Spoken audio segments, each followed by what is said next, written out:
I'm going to start the recording. Okay, so welcome. We're live on a recorded line. It's April 29th, 2015, and there's a ton of stuff going on in the world of medical marijuana in Pennsylvania. I'm Skip Shuda of Green Rush Advisors, the primary sponsor of tonight's event. And I started Green Rush Advisors to provide education and advocacy from the perspective of an entrepreneur, an educator, and a change agent. I believe that if we do this right, cannabis legalization can provide medicine, it can create jobs, it can raise revenue, and it can undo a whole boatload of social injustice that's accumulated over the past 40 years. So we have three excellent panelists tonight in Austin Gray of Cannabis Considered, Derek Rosenzweig of PhillyNORML, and Steve Auerbach of the Cannabis Growers Association of PA, and they're going to each introduce themselves in just a moment. First, I want to get a couple of housekeeping items out of the way. So let's see here. I want to see if I am sharing my screen. It says people can see your screen. Okay. So hopefully everyone can see my screen. If not, pop something into the chat there. Okay. So the housekeeping items. First of all, we would love for you to ask your questions. I say in the chat area, there's actually a question area. So if you want to submit your questions, we'll answer as many of these questions as we can at the end. Also wanted to mention a partnership with the Cannabis Career Institute. This is really a discount on cannabis business training. They're actually a co-sponsor of the event in addition to the organizations represented by our three panelists. And I think two of their executives actually testified in today's House hearing on medical cannabis. CCI, or Cannabis Career Institute, provides day-long courses on starting a cannabis business. And these guys come from the been there, done that perspective from the oldest medical marijuana program in the country, and that's California.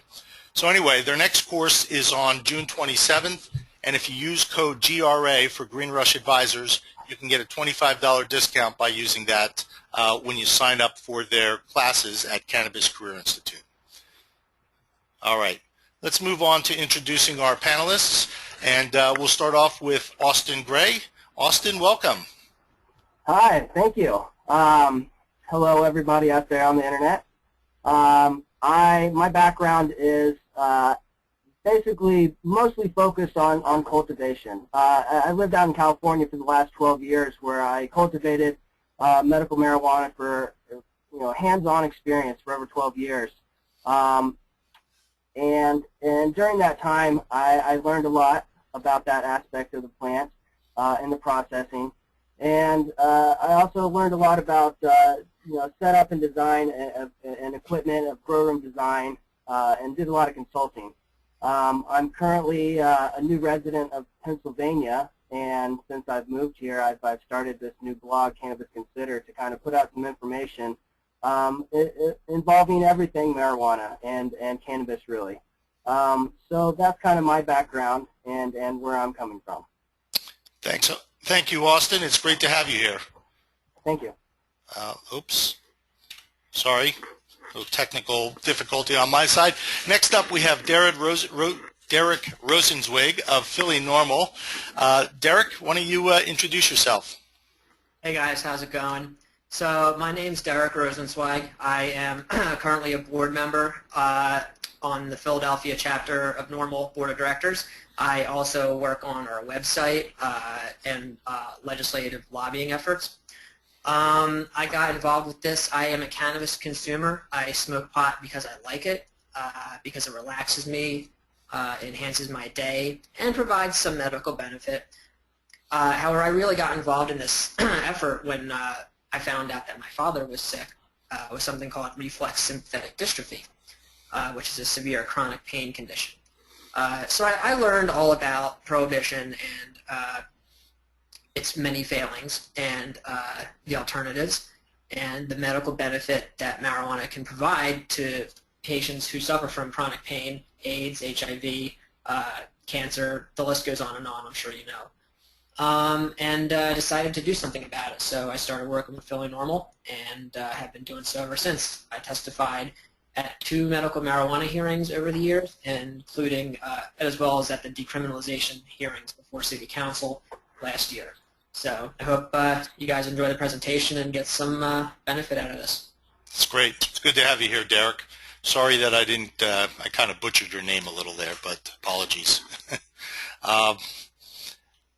And we have Steve Auerbach. And Steve, why don't you say, Steve is our attorney representative on the panel tonight. Steve, why don't you want to introduce yourself briefly? Absolutely, Skip. Hey, everyone out there in Internet land. Name's Steve Auerbach. I'm the principal at Keystone Cannabis Law. It is a regulated substances group based in Philadelphia, but I have clients all throughout the Keystone Cannabis state. The intent of this law firm is to assist those interested in getting involved in the regulated substance arena. The majority of my clients in this space are interested in being vertically integrated. They want to be seed-to-sale operations. I also have a couple prospective clients who are interested in just doing cultivation or dispensary ownership, and I also have some clients in the hemp space as well. I'm also the executive director of the Cannabis Growers Association of Pennsylvania. Right now, it's an early-stage political action committee, which will eventually morph into a buyers collective in order to help bring down the costs to the consumer, who will ultimately have to absorb the cost of a regulated substance. The goal of this is to make sure that we have 65 growing pieces of equipment negotiated under one contract, as opposed to each of these processors negotiating separately. And we can drive those costs down and pass it ultimately to the consumer. Sounds great. Thanks, Steve. Okay, so we're going to start off. I'll just give a little bit of context here on what's actually going on in the legislative area of medical marijuana and beyond. So our focus tonight is really going to be on medical marijuana, and we're probably going to spend most of the evening talking about Senate Bill 3. There's also a House bill, HB 193, but right now Senate Bill 3 is where all the energy is. It was just taken out of committee. It's now moving over to the Appropriations Committee in the Senate, and after that it will be brought to the full Senate floor for a vote, and that's expected to happen in the next week or two. There's also Senate Bill 50 and House Bill 967, both hemp bills to legalize hemp and growing of hemp. Senate Bill 528 is really a full legalization of recreational and personal use. And then at the federal level, there are a number of bills as well. There's H.R. 1013 and the Careers Act, which was just introduced by Senators Booker, Gillibrand, and Paul. And that's really regarding the repeal of prohibition of marijuana to create federal regulations to create a framework so state laws can actually flourish. So let's talk, though, really focusing in on Senate Bill 3, because that's the bill that has the most energy right now in the PA legislature. Oh, and by the way, you can check out our bill tracker at Green Rush Advisors for the latest. The URL's down here at the bottom. Senate Bill 3, in its current state, has a list of medical conditions that can be covered by recommendations from a physician. And these are the 12 conditions currently allowed. There is no vaporization allowed. There is no smoking allowed, so you have to use tinctures or oils or edibles as a form of ingestion. And over here on the right is really a list of sort of the broad categories that have been supported by medical research in terms of medical cannabis and where it can be effective. So there's a big disconnect between sort of a limited list of 12 specific conditions and all these other possibilities here. We're going to talk about that a little bit as we go through the evening. So I'm going to just stop there as sort of using that as a backdrop, and we're going to get into some of our big topics for tonight. And again, if you want to ask questions, add them to the GoToWebinar panel, and you can just type those in, and we'll try to tackle as many as we can at the end. So let's get started with the biggest challenges for passing the medical marijuana and SB3 bill. We want to hear from our panel, and maybe we can start with Steve, because I know you've been closely monitoring this and attending a number of the hearings. What do you see as some of the biggest challenges? What are they, and how might they be addressed? Sure. I think if you ask 3 different panelists, you're going to get 8 different answers. But as I see it, the biggest problem for passing a comprehensive medical marijuana bill is inertia. We have been without medical marijuana forever, except, people get it illicitly. And so politicians, especially those who have never had, cancer, AIDS, glaucoma, post-traumatic stress, cachexia, or any number of debilitating medical conditions in their family, they don't care about it. So I would say inertia is the biggest problem, especially in light, last year we had University of Winnipeg and Franklin Marshall coming out with polls that 84 to 85% of America, Pennsylvania support this, and a recent last month University of Winnipeg poll jumped that up to 88%. Right. Pennsylvania supports this, and the rank and file are behind this as well. So I see it more in line of inertia, that it's not a priority for them on a personal level, and therefore they're not pushing it. And it seems like the inertia or the momentum is there for the public, but not necessarily for the legislators. Although the word on the street is the vote counts are there to make some form of this bill pass. That's what I've heard. We'll see. Derek, any thoughts on biggest challenges? I know you follow this closely, as they all do. Yeah. The biggest challenges really are just convincing, in my opinion, the legislators to pass a bill that isn't just a compromise. I'm a computer programmer, so to give you a computer programmer analogy, we want to ship a product that works. We don't want to ship Internet Explorer 6 that doesn't work. We want a bill that is actually going to be a workable program that isn't going to have problems and flaws from the get-go, like New Jersey's program, and that's going to serve the patients. We want to we need it to be easy for patients to get their medicine. We need patients to be protected from arrest and not be able to be harassed by the police. We need home cultivation. We need patients to be able to grow their own medicine because not all of them are going to be able to afford going to dispensaries. It is relatively cheap and relatively easy to grow high-quality medical cannabis on your own premises. So, and of course, getting vaporization back in the bill, allowing all different forms of ingestion, allowing your physicians and other healthcare professionals to determine whether medical cannabis can help. This whole thing comes into an interplay where if we don't do these things, the law that gets created out of this is going to be very restrictive. It's going to be very slow to get any patient's protection. It's going to be very slow to get patients any medicine.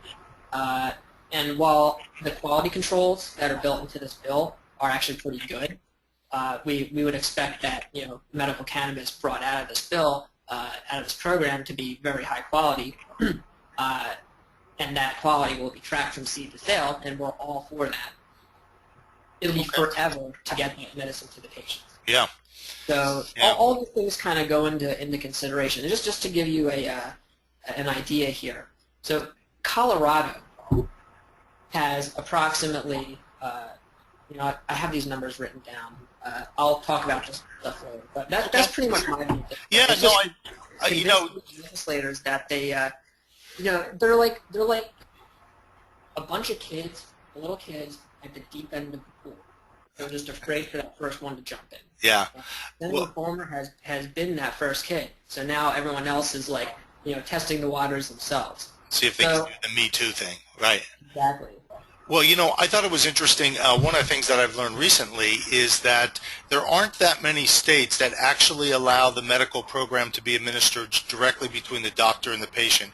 That is, even states like Colorado that have pretty robust medical marijuana programs have a list of conditions that were approved by the legislature. So that was surprising to me. I think there are only two. I think I heard Massachusetts and California, but that doesn't mean we couldn't do that and put the appropriate safeguards in place to prevent some of the concerns around that type of approach. How about you, Austin? What are your thoughts on biggest challenges that you see right now? Well, I think I'm going to have to agree with Steve when he's talking about the inertia, and it's just not as important of a topic to a lot of people in the House or in the Senate. I think another big challenge is after watching and attending all these different hearings, there's quite a bit of misinformation out there. You know, a lot of outdated ideas are you know, being presented as you know, as important information. And I feel that, you know, all these people who are deciding on making the bills, they need the proper information. They need the right people to come with them, to come to them with the right information to make the right decisions about what we need in this bill and to make it as robust as possible. Yeah, it's really disappointing when you hear some of the testimony that's been presented to our senators and our representatives. That's just flat out wrong, and you know, it's falsified or inaccurate or outdated. I mean, it's just it's really kind of shocking. Austin, let me start off with you then on the next question. What do you see as some of the more promising or exciting elements of the medical marijuana bill, or where it could go? You know, I think that there are quite a few things in there that are pretty cool. One of them would be that there's a stipulation in there for reciprocity, which is basically, you know, people that are coming from other states that have you know, medical marijuana access can come here to Pennsylvania and go through a small process to be able to have medicine here as well. If people are traveling and they come in and out of the state frequently, but you know, they're not allowed to travel, you know, from their state that they live in, like a California or Colorado or Massachusetts, they can come here and with just a little bit of work with getting you know, all your information checked out, you can have access here in Pennsylvania from being somebody who lives out of state. I think that's a pretty good deal for people who travel all the time, because you know, you know, you have medicine where you live, but if you have a job where you travel, you know, most of the week, and you go home and you're gone, you don't want to have that lag in medicine. You know, you want to be able to have access to your medicine wherever you are. It makes sense, but how does that square with the list of conditions? So if my state has 8 conditions and Pennsylvania has, you know, 10 conditions or 12, and I have a condition that was approved in my state that's not approved in Pennsylvania, I come to Pennsylvania. Is it just the fact that I have a card and it's good enough? No, it's not just that you have a card. You have to qualify for having one of those conditions that are allowed here in Pennsylvania. I see. Okay. Derek, what are your thoughts? Most promising aspects?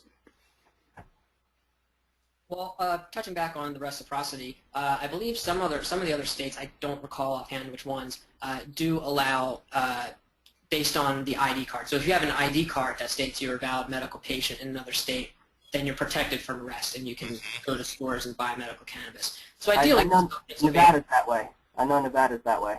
Yeah, so not all of them, but some of them that do have reciprocity have that process. Okay. So in terms of what's promising about this bill, I'd say the single most promising thing about this bill is, and I forget if they kept the section number the same, but it's one of the very final sections of the bill, appeals. The wording of this section of the bill is so broad that when it comes time that if this bill passes as is, it will create, you will essentially have 2 definitions for marijuana in Pennsylvania law. You will have the definition in the Controlled Substances Act, and you will have the definition of medical cannabis from Senate Bill 3. Now, this repeals section talks about repealing various parts of the Controlled Substances Act that conflict with this. Now, it talks about sections 4 and 13, which talk about the definitions and the penalties and defined crimes. Okay. And the list of schedules. So it's repealing all this, but it's not being specific. So you're going to have 2 definitions for marijuana, and it's going to be very interesting to see what happens in the courts when someone arrested for marijuana or cannabis or medical cannabis, you know, actually sees the inside of a courtroom. They might have a case that, hey, you know, you have to choose which one this is. Is it medicine or is it Schedule 1? Because it's the same thing. It's literally the same plant. I mean, you can't have marijuana and cannabis and call them two separate things. Right. So, but it'll be interesting to see how that plays out. But among other interesting things of Senate Bill 3, let's see. So the seed-to-sale tracking is nice. That'll put up a nice system so people know what's in their medicine, as long as that's implemented the right way, because as Dr. Jehan Marcoux will tell you, if your testing facilities aren't audited and known to be consistent, then any test results are pretty much meaningless. So it'll be a challenge to get that implemented correctly. Yeah. Okay. How about you, Steve? What are your thoughts? Most promising or exciting elements of this bill? A ton. I see a lot of great, I mean, as ripe of problems there are with SB3, I think that there are a lot of awesome market opportunities and a lot of awesome social good that can be done with it. I'll spend, if you'll humor me, just about 2 minutes on some of the social good, and then I'll talk about some of the business with it too. The first is that this is not a constitutional amendment. The current trend in effectuating this type of legislation is to have it done as a constitutional amendment. That happened in Nevada, it happened in Colorado, and attempted to happen in Florida. And the reason it failed amongst several others is because in Florida, the detractors said, hey, this is a constitutional amendment, and if and when we need to fix the Medical Cannabis Act, it'll be next to impossible to do. So many people voted against it on that basis alone. Pennsylvania is just a straight legislative process. If and when we need to fix this bill, which we will, it will be relatively easy. The next is that it's going to be great for employers and employees. I'm obviously very sympathetic to this cause, as all of our panelists are, and hopefully everyone in attendance are as well. But if any of my employees showed up high to work, I'd fire them on the spot. I said that publicly, and I say it again. Under SB 3 and HB 193, there's no requirement to give a reasonable accommodation to an employee, but an employee cannot be fired just for failing a drug test, which is amazing. This is trying, in my estimation, to remedy a case that's now in front of the Colorado Supreme Court. It's called Brandon Coates v. Dish Network. Just briefly, Mr. Coates worked for Dish Network. He was an adult paraplegic, spent the majority of his life confined to a wheelchair, suffered tremendously from chronic pain, and was allergic to opiate-based medications.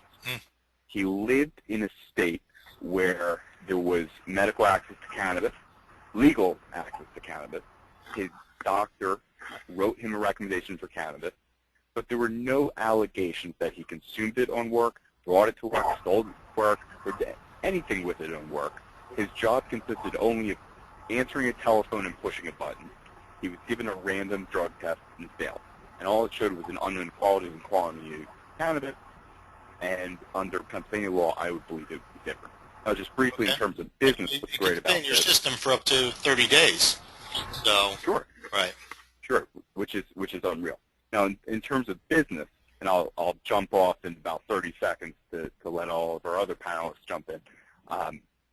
What I'm sure Austin can talk about this. What's amazing to me right off the bat is there's an allowance that your dispensary or whatever cannabis-touching business you operate can be for profit. Now, the importance of this cannot be understated enough, because in California and the majority of other cannabis states, they have to be nonprofit.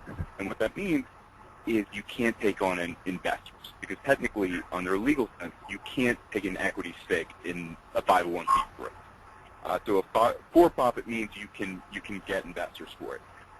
We talked about Pennsylvania has an allowance for vertical integration with multiple points of distribution. You can control entire seeds of sale, which literally means that you can compete, at least theoretically, with the black market. I have seen projections that cost per gram in some places in Colorado are as low as $4.50. The reason for that is every time you bring in another player, especially in the black market, they put a markup on it. But if you can control the entire seed to sale, you can ensure that our cancer patients, our veterans, and our epileptic children have access to cheaper medication.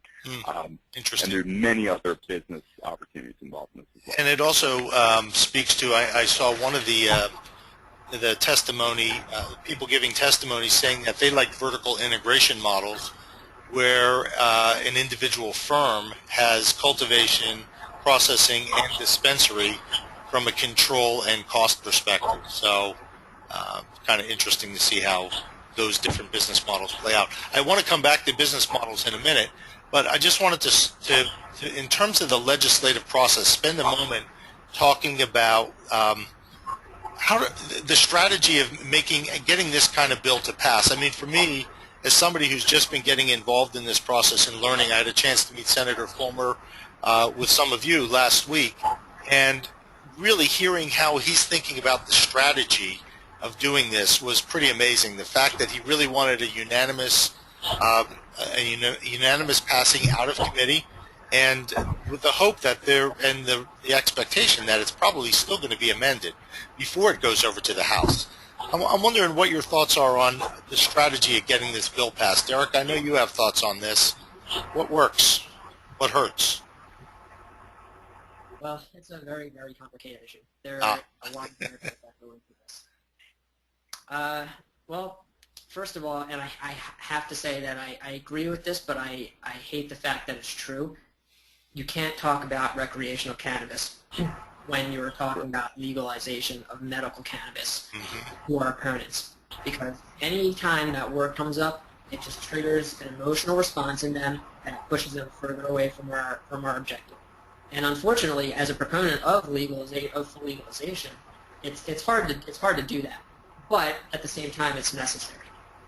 So that's one thing that helps, is to keep your thoughts and comments checked and measured and to the point. Running a campaign as an organization to get people to take action, to contact their legislators, right. Especially the leadership, the people in the leadership positions who make these decisions. Something that PhillyNORML is doing right now. Yes, right? We just sent out an email blast the other night and got a pretty good response to that. And we've been running this campaign on our blog and social networks. And we're going to be following up with our membership later this week. So this bill is expected to get a vote on the Appropriations Committee on May 4th. That's this upcoming Tuesday, I believe, right? Yes. So it's coming up Monday. Monday. Yeah. Well, it's coming up very, very fast. So we need to be out there, and like Steve said, and like I said, momentum here. We got to keep this moving, and we need to be there in their faces on the phone with their secretaries, day in, day out, letting them know, hey, this issue matters. These problems with the bill have to be fixed before it passes. Yep. And I think if we're united on that front, it'll help. Also, physicians and anyone from the medical community who echoes the statements of an expansive program of multiple methods of ingestion, not arbitrarily restricting access, and essentially a medical necessity. This is something that hasn't really been talked about, but it's something that I think a lot of legislators would go for. And it was unfortunately taken out of Senate Bill 1182 last year before it passed the Senate. And what a medical necessity is essentially, if you're a patient, if you're a person who has cannabis and you're arrested, under the legal program, but you don't have a medical ID, you're just a person with cannabis, arrested by the cops. When you see the inside of a courtroom, you can have your doctor come in and testify for you saying this person needs this medicine for their medical condition. And that is an affirmative defense which will prevent that person from going to jail. Mm-hmm. So that's hugely important for two major reasons. The one I just said, obviously, keeping them out of jail. But number two, it's going to take years for this program to get up and running. It's going to be at least a year before they get any ID cards. So during that time, when the program's in place but no ID cards exist, what happens to patients who might, in that time frame, get arrested? So I think pushing that point is one thing that I think, if the goal is to keep patients out of jail and out of the harm inflation, I guess, Yep. that comes from that, and the trauma that comes from that, then that's not even a Well, question.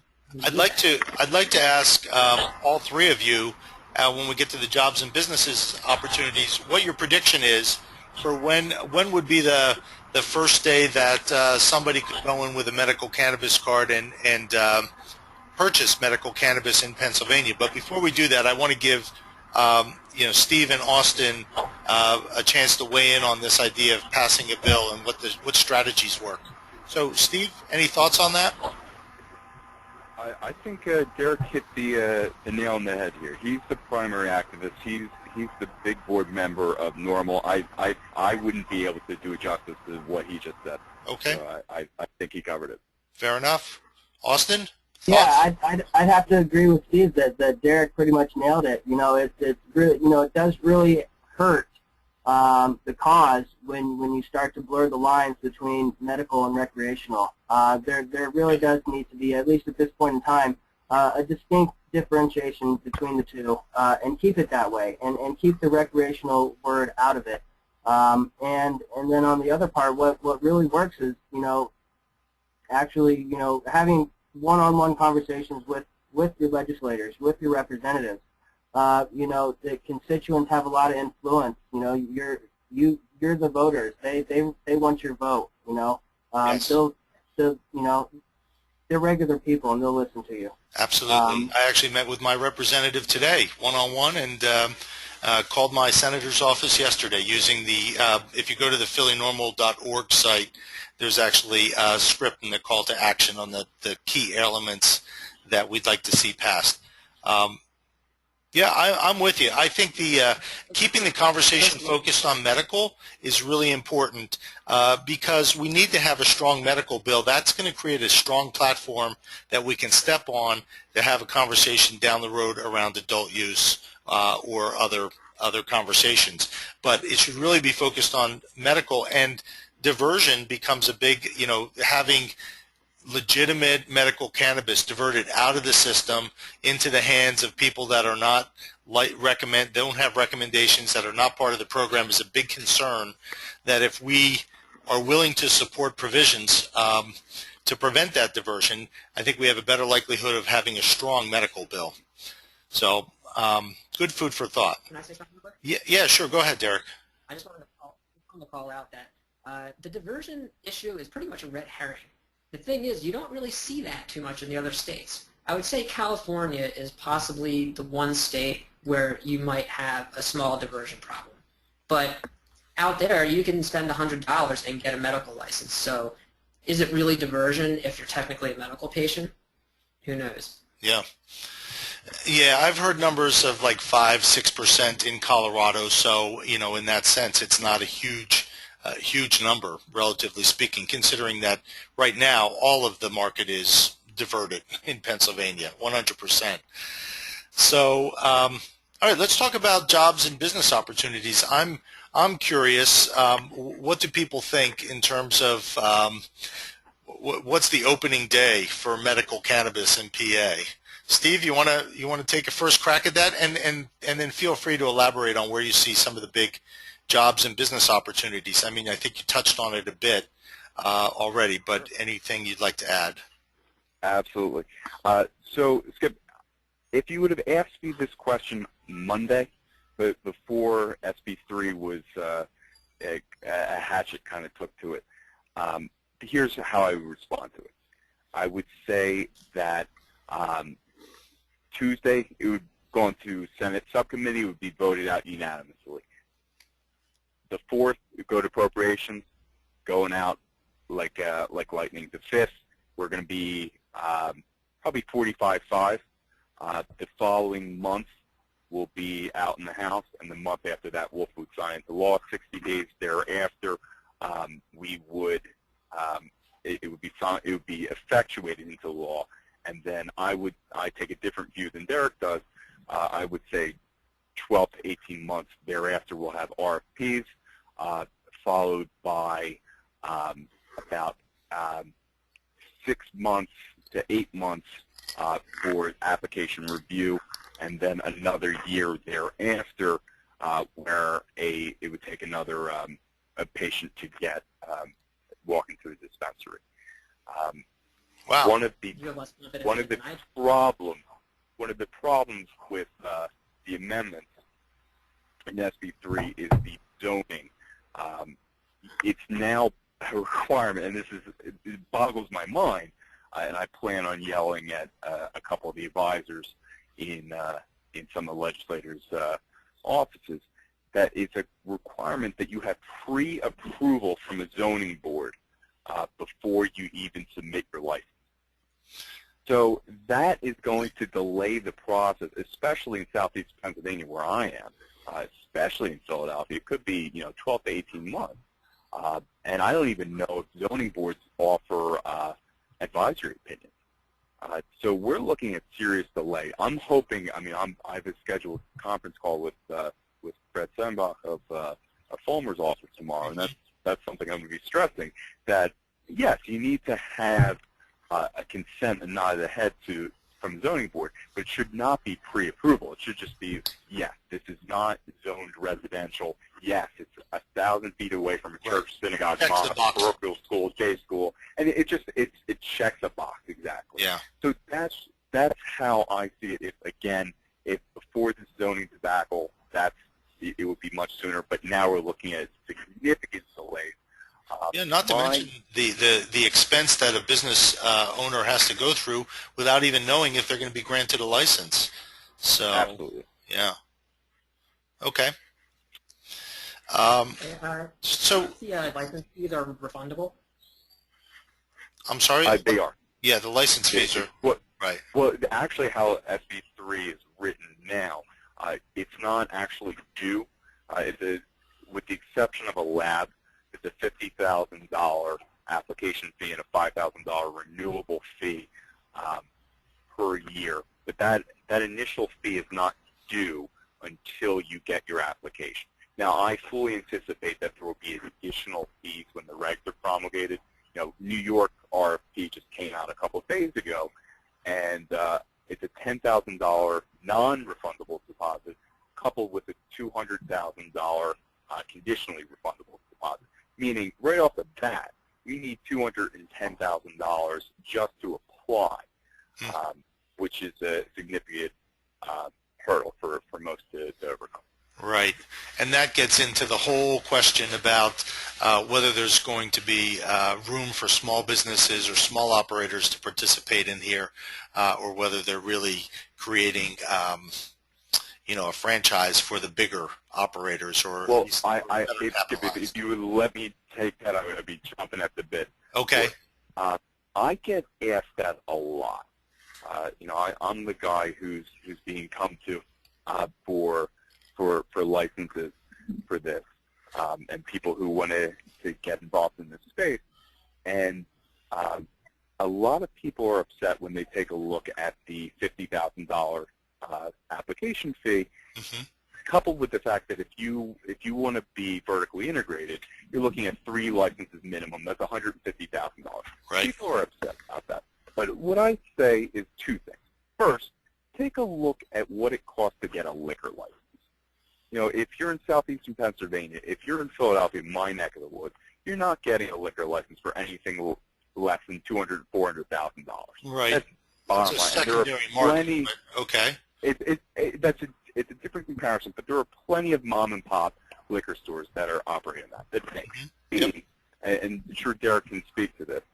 There are plenty of fiscal conservatives in our House and in our Senate too, who are on board with medical marijuana.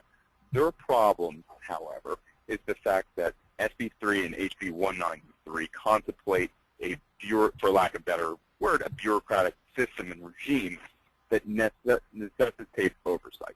Now, this oversight costs money. It's going to cost a lot of money. And where's it going to come from? So there are a lot of legislators say, I support this, but how are we going to fund it? So what Fulmer did was he got an economist, and he said, what is it going to take to cost?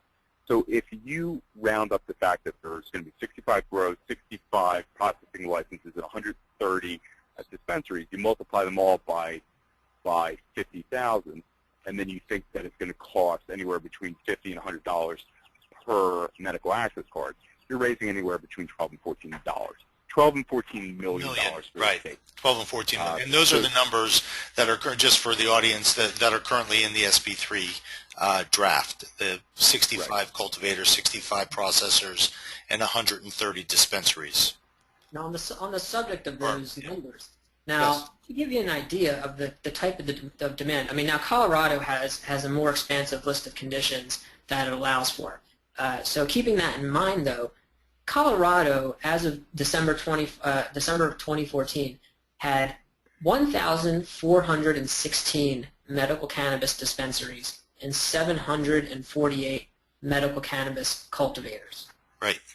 Pennsylvania has approximately 2.4 times the population of Colorado. Yes. So using those numbers and keeping in mind the differences between expected demand due to the number of conditions allowed, we would need approximately 3,300 medical cannabis dispensaries and 1,800 cultivators to supply that expected demand.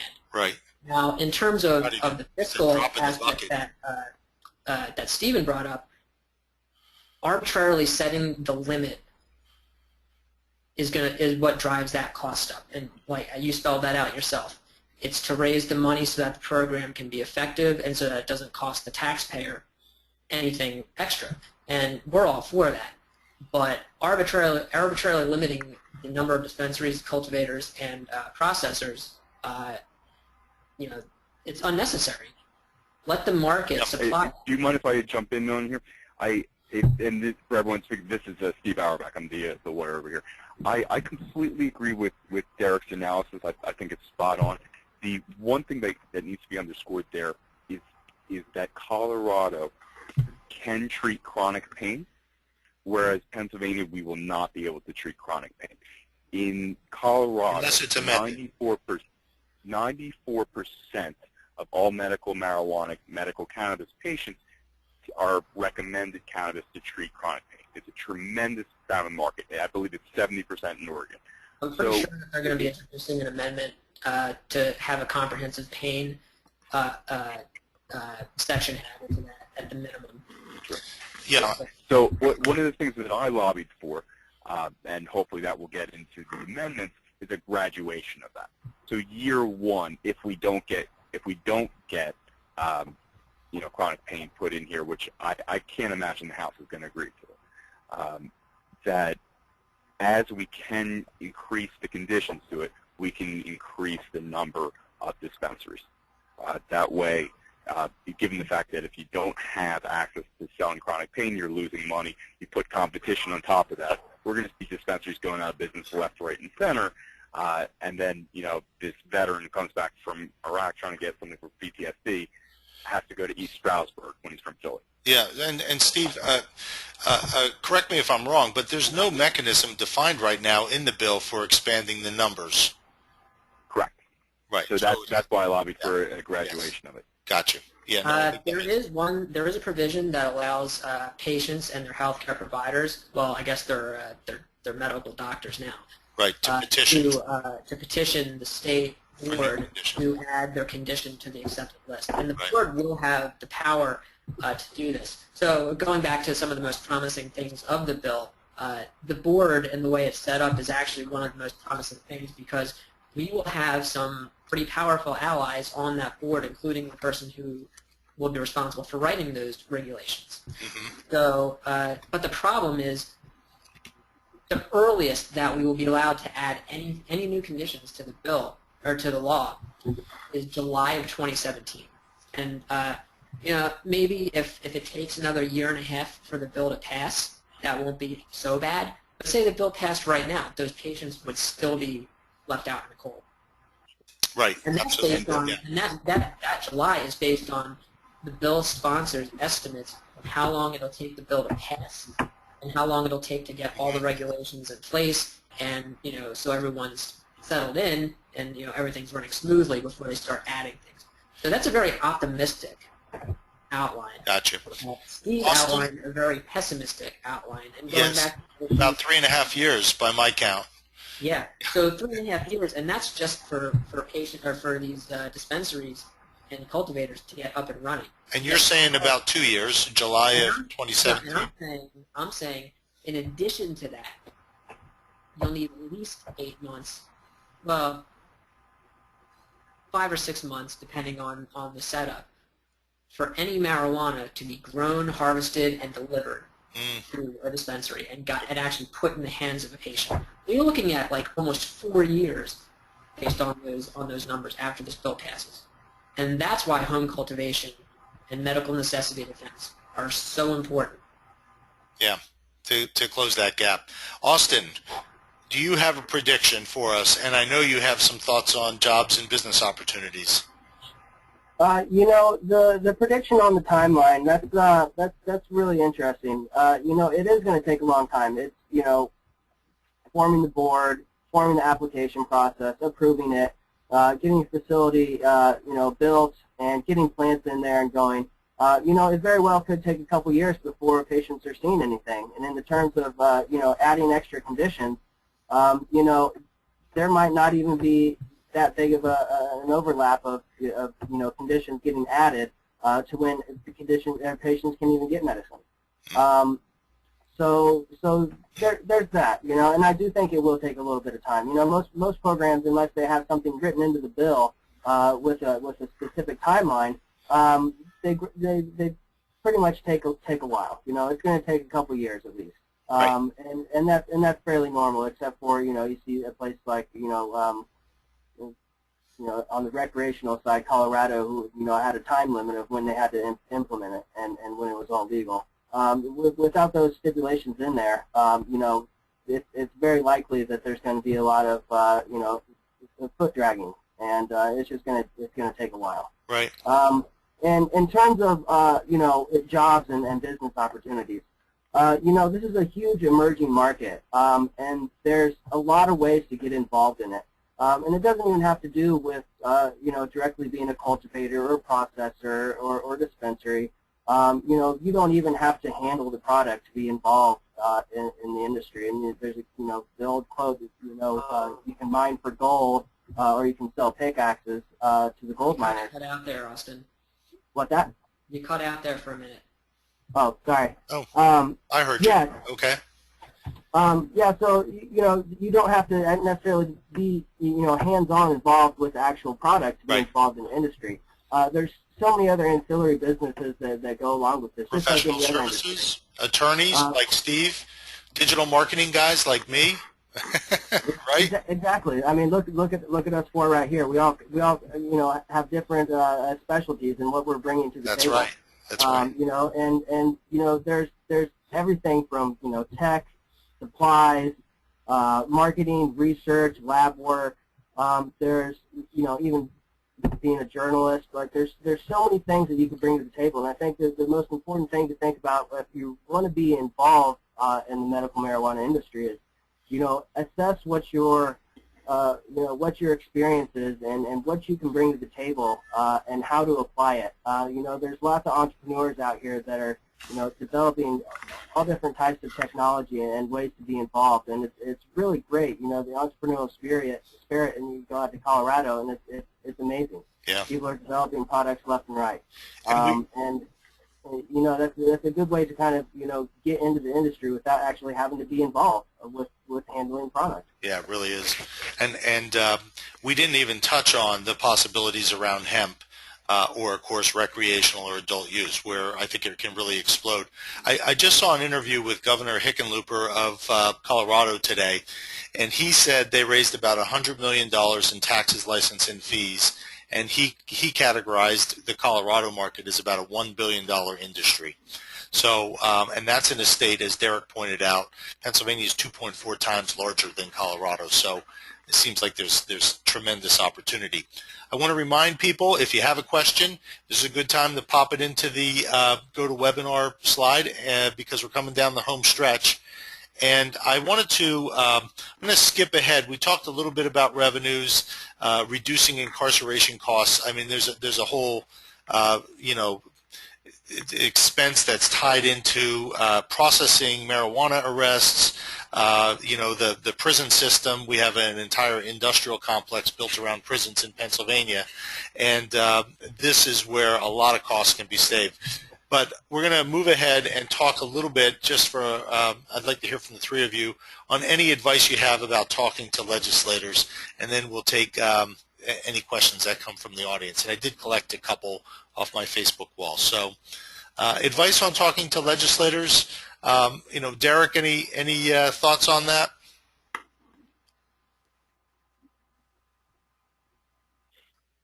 Derek? Yeah, oh, I would okay. say, here. So when you talk to your legislators, you have to remember when you walk into the Capitol for the first time. I mean, if you're going there in person, you know, sometimes it can get overwhelming. You're in a new place. You're talking about something out in a place that's outside of your comfort zone, that has a lot of history, that has a lot of power behind it, and sometimes that can cloud your thoughts and your words. So go into it clear-minded. Go into it with the expectation that you are correct. You are giving them information. You are telling them that they need to support this, but you got to do it diplomatically. So it's a balancing act. And having knowledge about the people that you're talking to is obviously very helpful. Anything that helps you make a connection, a personal connection with these legislators or their staffers is an asset and can be used to further the cause, to make key points when when they're receptive to those points. Just being a good communicator and being honest and genuine, and just speaking the truth and giving them the resources and information that they need to have the peace of mind that their constituents will still vote for them when they vote yes for this. Okay. Austin, any other thoughts? Yeah. I'd agree with that 100%. You know, don't be intimidated. You know, the thing that people like to think about these guys who are in, you know, these positions in the state capitol is that, you know, they know everything about everything. Well, that's just really not the case. You know, there's a lot of topics that they need to be educated on, and you just need to be confident in what you're telling them. They'll listen to you if it's on a topic like this where they have really no idea. You know, they have no background in it. They hardly even know that there's a difference between marijuana and hemp. You know, they don't have the information that you can give them. So be confident and don't be intimidated. You know, these are, like I said, these are regular people. You know, act like you're talking to your uncle or some guy you met on the train, you know. I like that. Steve, any thoughts from you on that front? Sure. I have more thoughts than time will allow, unfortunately. But if you take a look at what Derek and Austin are saying, it's believe in yourself. Don't be afraid to act. I think something that might help you to act is just think about what we're doing and what we're talking about in a historical context. I can imagine this, and I hope everyone else can imagine this, that in 50 years, our grandkids are going to be on our laps and say, you know, Grandpa, Grandma, what was it like living under Prohibition? What was it like knowing that sick cancer patients couldn't get access to medicine they needed? What was it like living in an age where we arrested more minorities per capita than North Korea, China, and Russia combined? And when you take that mentality, do you want to look back 50 years from now and say you sat on the sidelines, or that you picked up the phone and you went somewhere? You know, even if you have nothing to say, there are amazing 12-minute YouTube videos. For example, the TED Talk, just TED Talk Marijuana. The creator's name escapes me right now for Charlotte's Web. It's an amazing 12-minute video. Yep. And it'll bring you to tears. Even if you just show up there and all you want to do is show this guy to your senator or your House of Representatives leader this video, it's pretty impactful. That's so great. That's what I would share with you guys. Okay, thank you. I'm going to jump ahead here. So again, what can you do? Contact your legislator. sign up, certainly sign up for the Green Rush Advisors newsletter and join our next webinar. But I did want to take a moment and tackle some of the questions that we got from the audience. And again, I had some earlier today on Facebook. If we look at one of the questions I got was, can I be held liable if I get a license and an employee of mine commits a crime? And this is someone who actually looked at the amended SB3 bill, and they saw that you could actually lose your license if an employee is arrested for any kind of infraction related to drugs, or I'm not even sure if it was any kind of infraction. Did you guys see anything about that, Steve? Does that ring a bell to you? I did. So, but before I'm asking something that sounds like fishing for legal advice. I am an attorney, but the answer I'm giving is just legal information. It is not legal advice. This is for entertainment purposes only. Gotcha. Duly noted. Thank you. Thank you, Cal. My understanding of the bill is you can lose your license pretty easily. I mean, we're setting up a regulatory system, thankfully, where licenses are going to be hard to get and easy to lose. My understanding, however, if your employee gets in trouble, I do not believe that you would lose your license, provided that you immediately disclose that infraction to the appropriate authorities. And how I view this is a compliance play. It's not, a business where you're selling pot. How I view this industry is if you do a good enough job in the compliance arena, you get the right to sell marijuana. Okay. So if you report, to the appropriate authorities, I don't believe you would.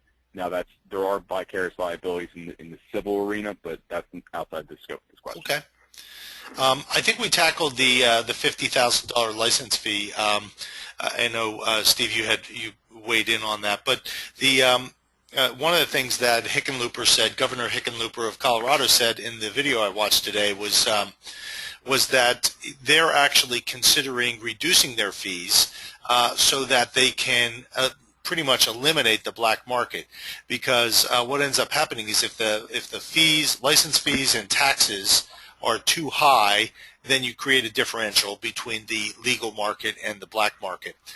So they're actually looking at possibly reducing at least some of their taxes so that they can sell the cannabis at a price that's a lot closer to the production costs. Let's see, anything else? Okay, what's wrong with Internet Explorer 6? So I'm thinking that's not really a question that we're too worried about right now. But someone else asks, why is it necessary for product to be produced in Pennsylvania? So could we have production in another state? Go ahead, I was going to say not until laws are changed, federally. Any type of interstate commerce when you have a controlled substance is not allowed. It's not like we could. Anybody in Pennsylvania would be breaking the law if they, brought in, across state borders any type of controlled substance. Right. As long as it's Schedule 1, I would imagine that's going to remain true, right? They would remain true with That's Schedule 2. But in addition, you want the industry to be Pennsylvania born. You don't necessarily want people from out of state coming in, and since, as Steve mentioned, these are going to be for-profit organizations running these dispensaries and cultivators, you don't want these outside interests coming into Pennsylvania and basically taking the economy and putting it in their pockets. So we want that to stay in Pennsylvania so that the money that's generated, the taxes that are generated, come back into the economy. Okay, and right now there are no provisions that require Pennsylvania registrants. Is that correct? Yes. Not only is that correct, but it seems to indicate, based on my interpretation of the amended SB3, it actually asks if a potential licensee applicant has any other dispensaries outside of state. Right. So it seems to be that there's a contemplation that there would be outside interest. The thing is, what I like telling people is there aren't too many attorneys in the state doing what I'm doing. I know Eckert Siemens is doing this. There's also a guy in Lansdale, Pennsylvania by the name of Bill Rourke. He's trying to get involved in this. There's also a guy out in Wayne trying to do this. Unless all the outside agitators are going to these guys, there's no one out of state calling me. I've yet to be contacted by someone out of state. Okay. That's not true. Someone in Jersey who was thinking of opening up a pot club. Okay. Where not to sell it, but to have a place. So they're really, I see it as a non-entity, as someone involved in the industry helping people get involved. All right. We have a couple more questions if you guys can hang on. How are we going to address the DUI issues within the bill? Do you guys feel the 10 nanogram per milliliter number is outrageous? It's completely outrageous. That's one of the first 10 things I talked to with Senator Fulmer. We are setting the wrong standard. We're trying to equate cannabis with alcohol, and it's a false comparison. And the real problem with this is that once it passes with this 10 nanogram provision, we will never change it. Meaning, when, not if, we have adult full use, it will still remain 10 nanograms of active metabolites. For the next 100 years, this is going to be. There's going to be no politician ever going to make a career on being soft in DUI. And I brought that up to Fulmer, and he just shook his head, put his arms up, and said, Steve, meaning he heard it, he got it, ain't going to happen. And my biggest fear was that we're going to exchange, petty possession cases that are, not too hard to defend with DUI cases, which are scarlet letter offenses, which are very expensive to defend. I mean, if anyone calls my firm, I mean, we don't touch a DUI for less than $5,000. Yeah. And they're very expensive, and they're very difficult to defend at times. But the reality of the situation, I'm sure Derek and Austin can weigh in on this, is that we're not seeing increased DUI arrests for them. Okay. All right. About the DUI, also the bill, I don't know if they fixed this, but from last I saw, it actually specifies 10 nanograms, but not 10 nanograms per milliliter. So that's that's an actual flaw in the language of the bill that needs to be fixed. I just wanted to preface it with that. Okay. But in addition, I think Steve hit the nail on the head. Alcohol and marijuana are not the same. You can get impaired on marijuana. It is possible that you smoke too much in one sitting and you are not in the condition to drive. Mm-hmm. In my opinion, the proper way that we would do this would be to equate it to other prescription drugs, in that you have a warning on the bottle that says do not drive until you are familiar with the effects of this medication. And if a person does get into an accident on it, take it on a case-by-case basis. Was the person drunk? Were they too tired? A million factors can go into a DUI charge and why someone would be intoxicated. It's way too complex to get into here. But I do think that 10 nanograms as an absolute value is too low. Okay.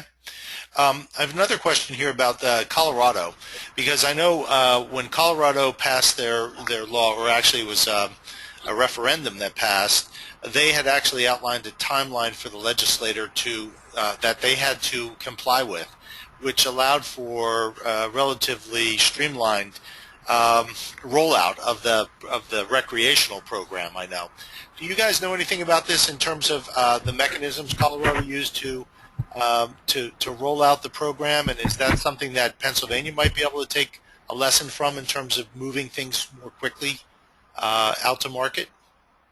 Yeah, there's and this is Steve speaking. There is a provision in the amended SB 3 that the Medical Cannabis Board, they have 6 months to promulgate the reg. So if you and it's temporary. Okay. So that's going to force these guys to act pretty quickly. And fortunately, as Derek had mentioned, the people appointed to this board are going to be very sympathetic to the cause. I mean, you think about the fact who is the person responsible for appointing it? It's Wolf, the most sympathetic cannabis supporter we've ever had in the governor's office, and it has to be appointed and conferred by the Senate. Last year it was 43-7. I believe it's going to be 45-5. I I mean, we're going to have very sympathetic people who are not looking to recreate the wheel when they put together the reg. Right. Okay. So let's see. I think we have some other comments about the usage in the amounts in the blood system. But another question was, and we'll take this as our last one. But do we feel the bill creates more criminal offenses through the legislation? I definitely think that there are a lot of instances where people can get in trouble if they don't very strictly stick to the new law, yes. Yeah. I can let Steve go into specifics here, but due to the vagueness of the repeals section, people could be hit with a double whammy, essentially, in some cases. Okay. Terrific. I'm going to wrap it up there. I appreciate everybody going on a few extra minutes, but I really do appreciate this. I will be posting this recording at Green Rush Advisors, and want to thank again Derek Rosenzweig, Austin Gray, and Steve Auerbach for their time tonight and sharing your wisdom, guys. I really appreciate it. It's an exciting time. We're all on the cusp of being part of a major change here in our culture and in our state. So I think these kinds of conversations can only help and make this a much better bill and approach. So thanks very much, guys. I appreciate your time tonight. Thanks, Skip. Take care. All right. Yeah. Good night now.